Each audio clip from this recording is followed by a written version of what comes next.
John Titman in the red, Hearn in the blue. Hearn taking the outside. John Cook of the USA riding in the white, and Denny Pyatt riding in the yellow.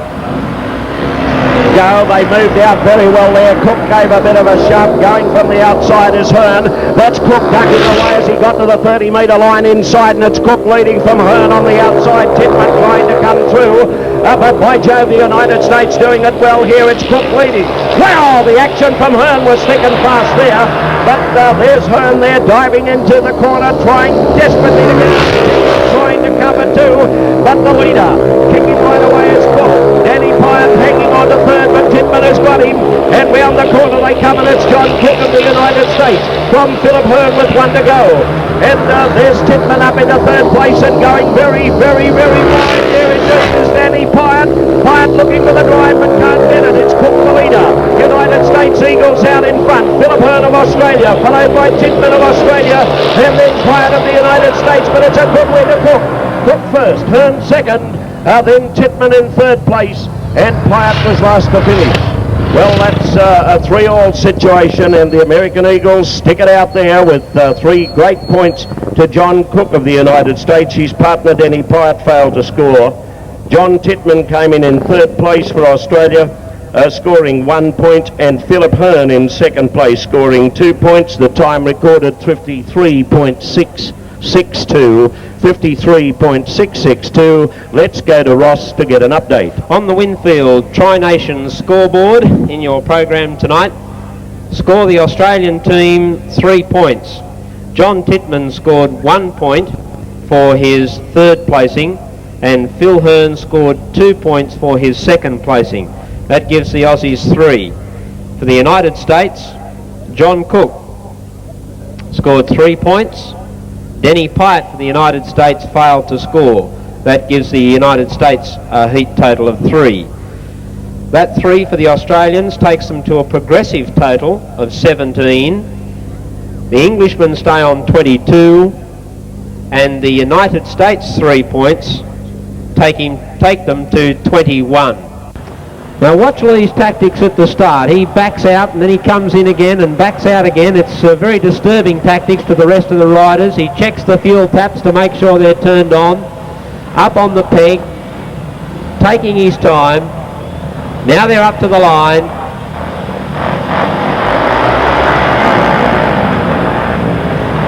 We want them up to the line. No rolling starts here.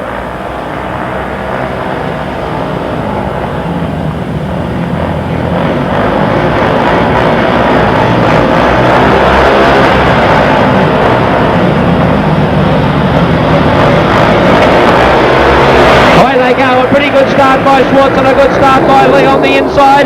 Michael Lee takes up the running. Look at this. The United States rider right round the outside, but it's the current world champion who's really knuckling down to his task now. He had a dismal first heat when he ran absolutely stone motherless last, and he's making up for that now. He's right down to grits, but it's the United States riders running in second and third. Has thrown all caution to the wind here. Bobby Schwartz is in third place. Then here's Phil Collins chucking a desperate on the outside. It's Michael Lee, the race leader. Oh, Collins has got squeezed out there by Bobby Schwartz. Schwartz on the inside, only 3/4 of a lap left to go. Collins on the outside. He's lost a lot of ground there, and that might give Bobby Schwartz the advantage, I think. Michael Lee, the race leader, he'll come home and take first place. Second place, a brilliant ride by Dennis Segalis. Bobby Schwartz is third, and a desperate try by Phil Collins has resulted in no points whatsoever. He really got squeezed out by the United States captain there, who's desperate to keep his team in touch in this 4th test match. Michael Lee of England first. Bobby Schwartz of the United States second. Dennis Segalis, who's riding his heart out for the Eagles tonight, in third place, and Phil Collins home in 4th spot. Doug Wire sitting there in the number 4 slot. Go, Wire bounces out of the gate quickly, followed by Crump, but it's Wire from the 4, followed by Crump, doing it very well. Then Johnny Titman, and behind them, tucked away in last spot at the moment is Liz Collins. Then it's Doug Wire of England, the leader in the all-white leathers. Coming in a second spot at the moment is Phil Crump. Then he's followed there by Johnny Titman in the blue, and last of all at this stage is Les Collins. Oh boy, look at Crump. off he go after Wire, and Phil Crump took him on down the back straight and went right around him. Holy Toledo! It's Crump the leader from Wire, followed then by Titman, and Titman's absolutely it's Crump the Mildura Flash, former Australian title holder, going right away. He's as flat as a strap, and he's leading from Wire. Round they come, and it's Crump, Wire, Titman, look at him! Oh, that was close. What magic excitement. Oh, but a beautiful ride by Philip Crump of Australia. Oh, man alive, he really took Wire on as they went down the back straight. I'd say Doug Wire got up into second place. Third place then on that occasion would go to Australia's Johnny Titman, and we had Les Collins blotted out. Did that stand the hair on the back of your neck, mate? Didn't it? What? Absolutely top riding down there. I couldn't believe he could go around him in that space of the back straight. But once he got into the turn, he kept control of the bike. That's top riding, Rodney. Ross, let's have a progressive. I tell you what happened, Rod. I think Billy Sanders has given him some of that special Rudy Hill juice that they got down there in Sydney. Phil Crump really set himself alight there, and he must have been really primed up for that one. The Australians desperate for points though, and Billy Sanders is fully aware of that, and so are his teammates. Phil Crump and John Titman combined for 4 points there, 3 to Crump and 1 to Titman. Collins and Wire combined for 2 points. Collins failed to score. Wire scored the 2 points for second place. Now that takes the Australians on to 21, the Englishmen on to 27, and the United States on 24. Now that's narrowed down the gaps a little bit. If you remember at the halfway mark, the gap between each team was 4 points. Well, the gap between each team is now only 3 points. Up they come, as Ross says. I've got this one. And let's have a look. It's Billy Sanders from Galimi, Bobby Schwartz and Sean Moran. Go. Galimi bounced out well. Schwartz went with him though. And it's Schwartz of the United States away from Galimi. Sanders in Impala. Galimi going around Schwartz. And they go into the corner, and it's Galimi leading Schwartz away from Moran and Sanders and Robber. Gary Galimi of Australia carrying the weight on his shoulders at the moment. The United States Eagles captain Schwartz in second place, and then young Sean Moran. Billy Sanders, the rider, in trouble. Down the back straight away, and Schwartz is starting to get after Galimi now. 1 lap to go from here, and still Gary Galimi of Australia, followed by Bobby Schwartz of the USA. Where's Moran? There he is, sitting in third place. He's so small he went under the fence, and I missed him. But it's still Galimi the leader. Galimi away from Schwartz, a similar distance then to Moran, but it's 3-3. And Gary Galimi has carried it to Australia.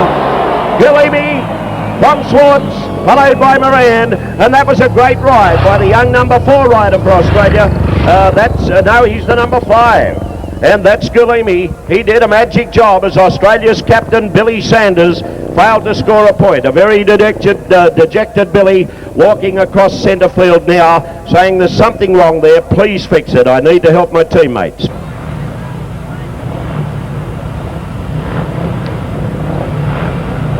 Being called in the line for heat 16, stand by. Away they go, and John Cook got away to an absolutely beautiful start. Phil Crump's going to track him on the outside, and keep an eye on Crumpy here. It's Phil Crump going round the outside of John Cook, but Cook carted him up high there and allowed Sean Moran, the United States rider, to come through on the inside, and it's Cook leading away at the moment from Sean Moran. I was looking at Phil Crump there, who was trying desperately to pick up Moran. It's Crump really trying to pick up these two, but the 2 United States riders have got the track covered right up at the moment, with John Cook on the outside and Sean Moran down low on the inside. Here comes Crumpy on the inside. Sean Moran made the mistake there of not covering well enough, and he's riding up high. Here's Crump coming through, and he's done it. Phil Crump through on the inside here of John Cook, who kept up too high on the circuit. Here's Cook coming back on the outside of Crump as they come wide to the line. Oh, clever riding by Crump, counted him up just a little bit. And Phil Crump's experience there. The experience of Phil Crump showing out in that heat. That's why he stood on third place in the World Championship Dice in 1976. Phil Crump from Mildura, picking off the 2 Americans who appeared to have the track covered, with John Cook riding high and Sean Moran riding low. but Moran drifted up just a little bit too high and gave Phil Crump that inside advantage that he wanted. Is Dennis Segalis of the United States, who's been rather a surprise packer tonight. Second rider up there is Alan Graham of England. He's looking back there to look for Les Collins. Collins is on the outside. He's taken the 4. No. Collins can't take the 4, says Danny Pyatt. I want that one. The 4 gives them an advantage when they can't cross before the 30 metre line. They can't change line before that 30 metres, but when that happens, boy, they really crowd up, and the 4 sometimes keeps you out of bother. Up they come.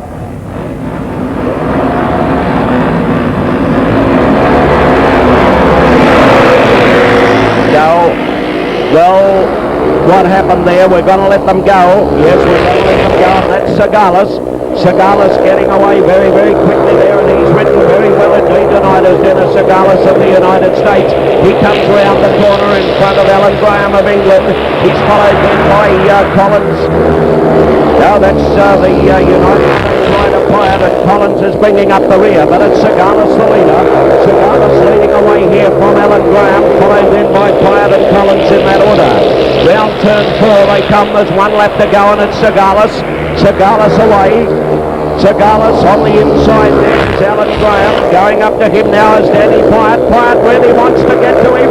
Pyatt going after him. That's where the big points are. Pyatt right around the outside here. And down they come to the line, and Pyatt's going to pull it off. Yes! I'd give it to Danny Pyatt. A 5-1 to the United States. What magic performance by the young United States Eagles. Segalis first and Pyatt second. Alan Graham, the shock of his life with 10 metres to go, and the shoulder of Pyatt charged right past him.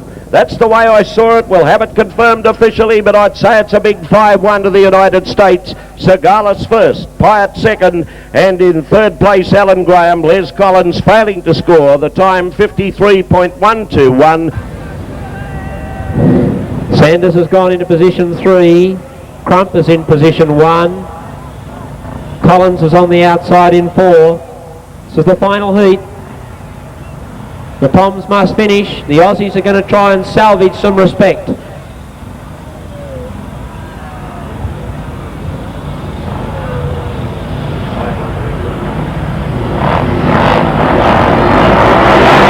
they go, a beautiful start. Crump, Lee and Sanders all broke the line together. Crump, oh, Sanders is down. No. The bike died on him, grabbed another handful, and away he went, and Sanders is out.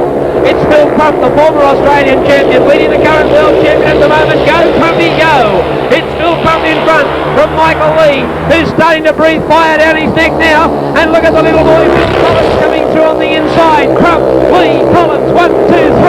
Down past the Newcastle start timer they go, but it's the Mildura Flash showing his expertise at the moment. From Michael Lee, there's a big wheel stand by Phil Collins coming out of the corner, and Billy Sanders is starting to get back in the picture, but it's all too late. Crump's gone up very high here. Michael Lee gets a little closer to him. The last turn of the series coming up, and the Aussie kangaroo flag flying high. Michael Lee coming at him on the outside. No, Phil Crump first, Michael Lee second, Phil Collins third, and Billy Sanders is fourth. Well, it's certainly a brilliant return by Phil Crump to the winning list. What about we put our hands together for the Aussie Mildura Flash, Phil Crump. That wraps up the Tri-Nation Test Series, full of excitement. Let's check out the official details of the last heat for the program pencilers. 53.266 is the time. 53.266 is the time. Ladies and gentlemen, Nigel Bucock indicated to me that the captain of the winning English side tonight is a guy we've seen here before, performed tremendously well, and did so tonight. And my congratulations on behalf of everyone to Doug Wire. Thank you very much. Good evening, everybody. I must say it's nice to be back in Newcastle. I think it's one of the few tracks that resembles the tracks in England, and all the boys like it, and it's nice to see such a nice crowd. I think you've been entertained tonight with some tremendous racing. The Australian boys maybe didn't have the look tonight. The American boys did really well. We came out on top again, unfortunately for you, I suppose. But we've all enjoyed it, and we hope everyone here has enjoyed it. and until next time, I'll say cheerio. Thank you indeed, Doug Wire. Now I'll sneak over this side and say congratulations on behalf of everybody here to Bobby Schwartz, the United States captain. A really professional approach to the game, Bobby, and a tremendous performance by your side, and a magic performance, I thought, by young Dennis Segalis. Congratulations, Bobby Schwartz. Well, thank you. I'd just like to thank everybody for coming out. This is basically the first time the American boys have been here. I think Dennis has ridden here before, and maybe Denny Pyatt one time, but the rest of us is the first time here tonight. Like Dougie said, the Australians had a bit of trouble tonight, but that seems to be what's happening. The Americans haven't won a test yet. We've come second in quite a, well, 3 or 4 of them now, which nobody's mentioned, and it's pretty good for the first time for our team to be touring Australia, to be doing this, and we're a young team. So I think in the coming years, hopefully, we'll be on top.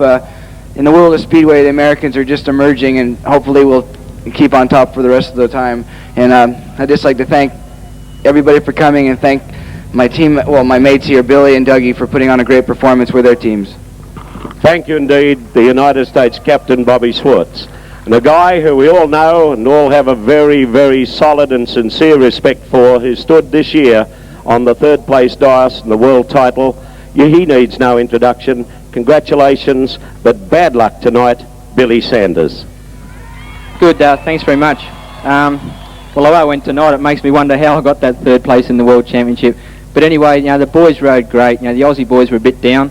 But the English boys and the American boys, I think they put, so much in tonight that they deserve to come 1st and 2nd. We just hope tomorrow at the showground we can reverse the situation. Thank you indeed, Billy Sanders. Ladies and gentlemen, Doug Wire, the captain of the victorious England team, Bobby Schwartz of the United States, and Australia's Billy Sanders.